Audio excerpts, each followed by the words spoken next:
एक दिन दशरथ जी महाराज जंगल में गए, एक हिरण का पीछा करने लगे हैं। सुबह से शाम हो गई हिरण को मारने के लिए, लेकिन मार नहीं पाया। दशरथ जी महाराज थक जाते हैं और वो हिरण भी थक गया तो वो भी खड़ा हो गया, लेकिन अपनी भाषा में वो हिरण कहने लगा है, राजन आप हमें मार नहीं पाओगे, क्योंकि जा राजा पे सुत न होई और ताशो मेरो मरण न होई।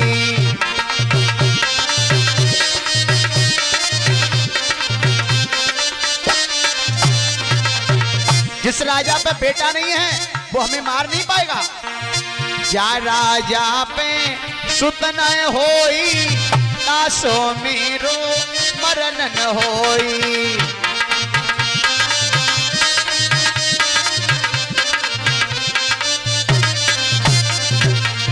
इसलिए आप हमें मार नहीं पाओगे। जब एक हिरण्य का, एक पशु ने कहा तो दशरथ जी महाराज को बड़ी गिलानी हुई। हमारी प्रजा के लोग तो कहते ही हैं, लेकिन आज तक पशु भी कहने लगा।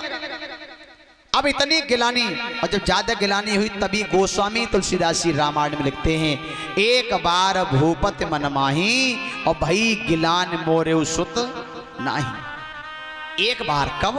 अच्छा, गिलानी तो पहले भी थी थोड़ी सी कि हमारे पुत्र नहीं है, लेकिन एक बार ज्यादा कब हुई? जब उस पशु ने कहा था। तो जब ज्यादा गिलानी हुई तो दशरथ जी अपने घर नहीं गए, सीधे अपने गुरुदेव के पास, गुरु वशिष्ठ जी के पास गुरु गृह गए। तुरत महिपाला चरण लागी कर विनय विशाला। गुरु गृह गए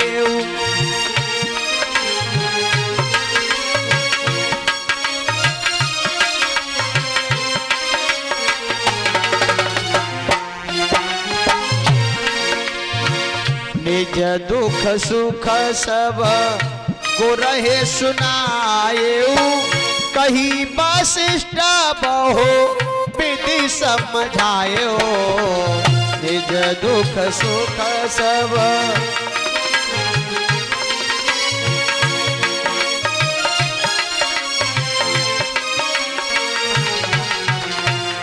निज दुख सुख सब पूरा हाल सुनाया। तो गुरुदेव ने कहा चिंता मत करो दशरथ, अब चिंता मत करो। धराओ धीर होए सुतचारी, त्रिभुवन विदित भगत भय हारी। एक नहीं, दो नहीं, चार चार पुत्र पैदा होंगे। गुरुजी ने चार वचन बोल दिए। संस्कृत में तो तीन ही वचन आते, एक वचन, दो वचन और बहुवचन। और गुरुजी ने चार वचन बोले, चार पुत्र के। हाँ, और वो चार पुत्र कौन होंगे? धर्म अर्थ काम और मोक्ष। धर्म अर्थ काम मोक्ष, चार पुत्र।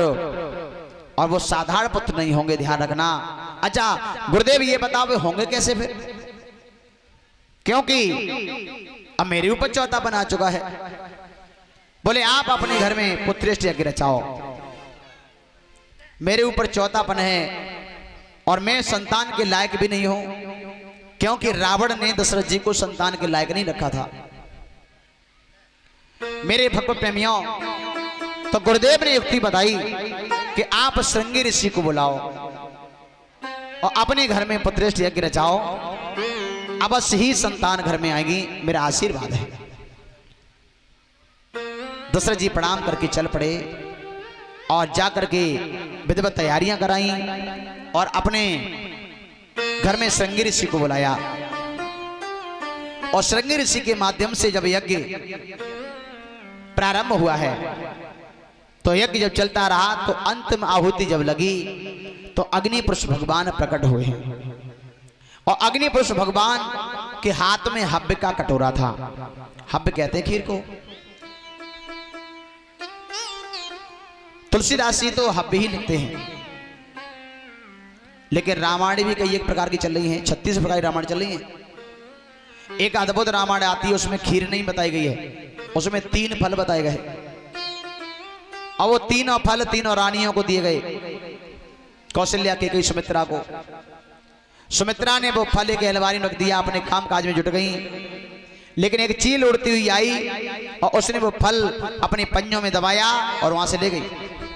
अब सुमित्रा ने जब काम काज के बाद में देखा कि मैंने यहाँ पर फल रखा था, मेरा फल पता नहीं कौन लेके गया है, तो सुमित्रा रोने लगी। और जब रोने लगी तो केकई और कौशल्या को दया आ गई। पूछा बहना क्यों रो रही हो? तो उन्होंने पूरा हाल बताया, मेरा फल पता नहीं कौन ले गया, अब मैं निसंतान रह जाऊंगी, मेरी संतान होने वाली नहीं है, मैं महाराज को क्या जवाब दूंगी। तो उन दोनों बहनों ने ऐसी दया की कि अपने में से आधा आधा फल काटा, आधा आधा फल काट करके और सुमित्रा को पकड़ा दिया। आधा भाग कौशल्या ने,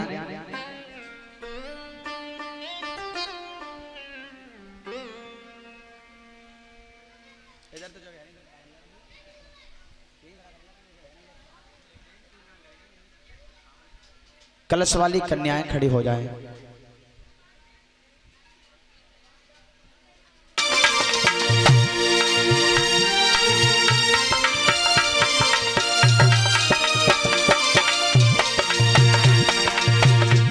अरे जन्मे राम रघुरैया अबद में बाजे बधैया, जन्मे राम रघुरैया अबद में बाजे बधैया।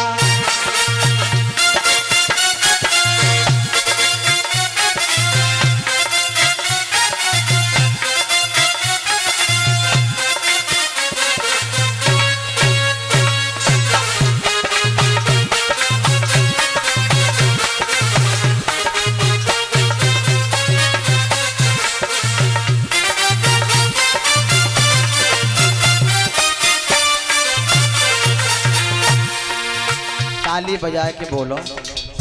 क्यों माता बहनों, तुम्हारे घर में लल्ला आ जाए ना तो ये बड़ी बूढ़ी डुगरियां नहीं होती हैं, ये तव मारे कचुली तोड़े डारे आंगन में घटूंगे रेत हो जाए। और भगवान को अवतार बहुत ताली नहीं बजा सकते। रानी रही है खुशी मनाई, रानी रही है खुशी मनाए, राजा रहे हैं दान लुटाई, राजा रहे हैं दान लुटाए। करे रहे ताना थैया अबद में बाजे बधैया, जन्मे राम रघुरैया अबद में बाजे बधैया, जन्मे चारों भैया अबद में बाजे बधैया।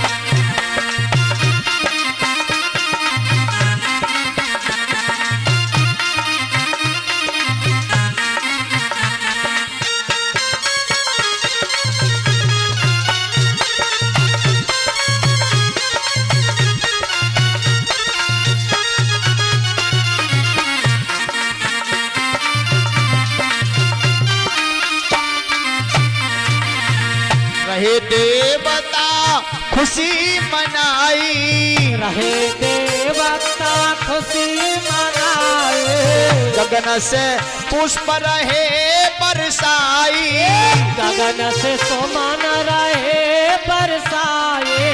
नाचे ले ले फरकैया अबद में बाजे बधैया, जन्मे